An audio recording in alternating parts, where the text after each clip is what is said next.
Hey everyone, welcome to Lachlan Likes a Thing, the show where I take a thing and see whether or not I like it. Now the thing we're looking at in this video is the Audio-Technica ATH-IM50 in-ear earphones. Now I made a first impressions video of these earphones at the end of November last year, and to tell you the truth, my opinions on these earphones hasn't actually changed all that much since then. But I've had a good chance to work out what I really do like about these earphones, what I don't quite like about them, and I'll tell you ahead of time, I think there's actually quite a lot to like about them. So let's jump right in. Before we begin the review, there's 41 people I'd like to thank for helping to fund this purchase. Cheers. So a friend of mine helped me buy these in Japan from Earphone for 5,020 yen, which is approximately $40 US, while the Australian pricing for this earphone is more than double that price. So depending on where you are and where you can find these earphones are either going to be really great value, or they're going to be just decent value. There's also a higher end Audio-Technica ATH-IM50. To tell you the truth, I didn't want to get that particular one because it only comes in this red color that I wasn't really a big fan of. The fit and finish on the IM50 is really quite nice for such a cheap earphone. The earpieces themselves, though, are very large and very bulky, and they may look a little intimidating. However, in practice, the main body of the earphone actually sits outside the ear, and only the nozzle really goes into the ear. The ear guides also relieve some of the pressure on your ear canal by transferring some of the weight to the outer ear. So as a result, despite being such a large earphone, the IM50 is actually quite comfortable with a super stable fit. Noise isolation is only about average, but you don't actually get a lot of wind noise from wind blowing across these earpieces, which is actually not what I expected given how large they were, so that's a bit of a plus. The cable on the IM50 is probably the best cable I've seen from Audio-Technica in a while. It's thick and tough without being excessively heavy or stiff, and it has excellent strain reliefs.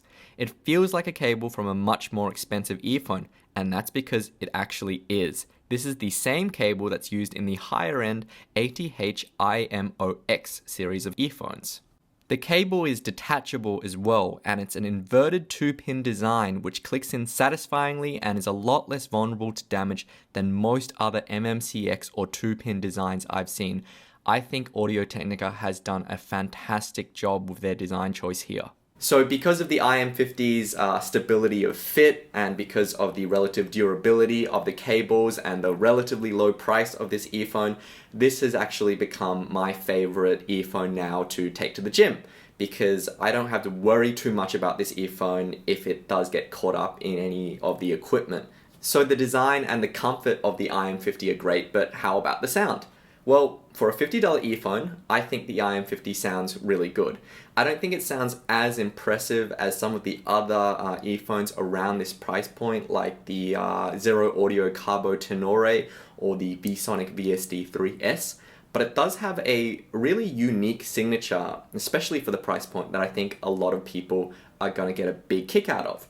Because the IM50 is a mid-forward sounding earphone, and I thought for a dual driver earphone it was going to sound really bassy, but instead it turns out that it's more of an earphone that focuses on the lower mid-range to the upper mid-range of frequency. So particularly around male vocals and female vocals, it tends to bring those more forward in the mix. It tends to present them with a bit more energy and more sort of texture in those regions, and it doesn't necessarily have a really articulate kind of bass response. It's not particularly emphasized there, and it doesn't necessarily have a really defined high frequency treble response. So it's neither particularly bassy or particularly detailed. It's just more in the kind of vocal region where it really shines. Now for some people, this is going to sound unnatural.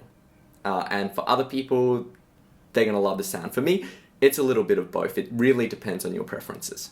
Instruments that are already in the mid-band, like voices and acoustic guitar, sound great on the IM50, and here are two example tracks I think work well. Eddie Vedder's Long Nights from the 2007 Into the Wild album, or the 2009 track The Darkest Side from the Australian band The Middle East. With these tracks, you get a wonderful sense of detail and intimacy in the voices.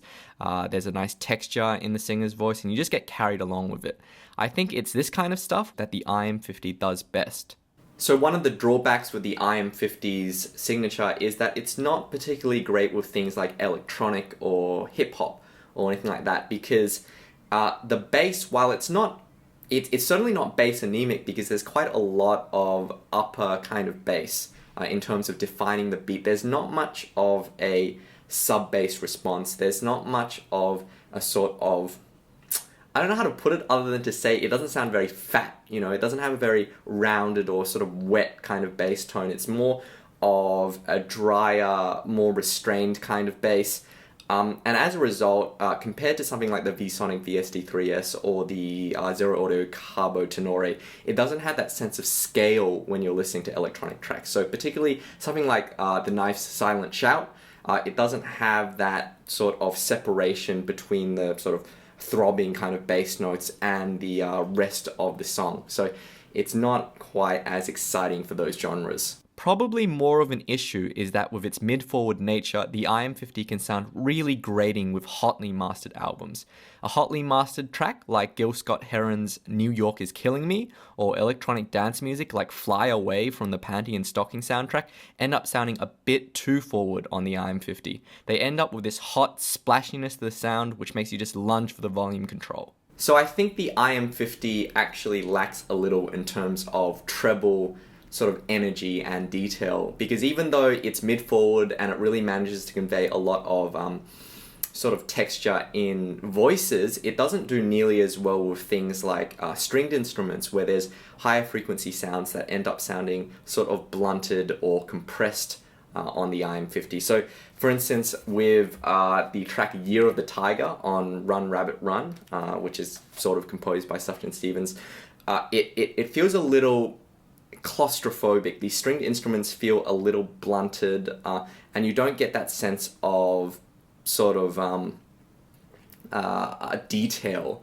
in the high frequencies that you would otherwise find with some other options, even with something like the Zero Audio Carbo Tenore. For some people, that's going to be a really good thing because they're sensitive to those higher frequencies. I kind of wish that there was just a bit more treble detail in this earphone. Perhaps the IM70 makes up for that. I'm not really sure, but I would regard that as one of the flaws of the sound of this earphone. So I think the IM50 is a solid purchase at the $50 to $60 price point. It's not going to be for bass heads, it's not going to be for detail freaks, but if you're after something more in the middle, and you want something that has really solid build quality and a comfortable fit, I reckon there's a lot to like here with the IM50. I personally really like wearing the IM50. It's got a nice practical design, and I'm really glad to see Audio-Technica is actually producing really good cables, at least on their earphones. So the IM50 is something that I like. Again, for pure bang for buck and more of an all-round signature, I prefer something like the Zero Audio Carbo Tenore, or if you want something richer and bassier, the VSonic VSD3S. Anyway, click the like button if you found this video helpful and subscribe for more videos. I know I'm going to get a number of comments asking me the differences between the IM70 and the IM50, and I'm afraid that I can't answer those questions because I haven't heard the IM70. But if you do happen to own both, please feel free to jump into the comments and give us your thoughts, because I'm honestly quite curious as to the differences myself. Anyway, you can talk to me on Facebook at facebook.com/LachlanLikesAthing, or on Twitter at LachLikesAthing. Thanks to all my regular subscribers, and happy listening.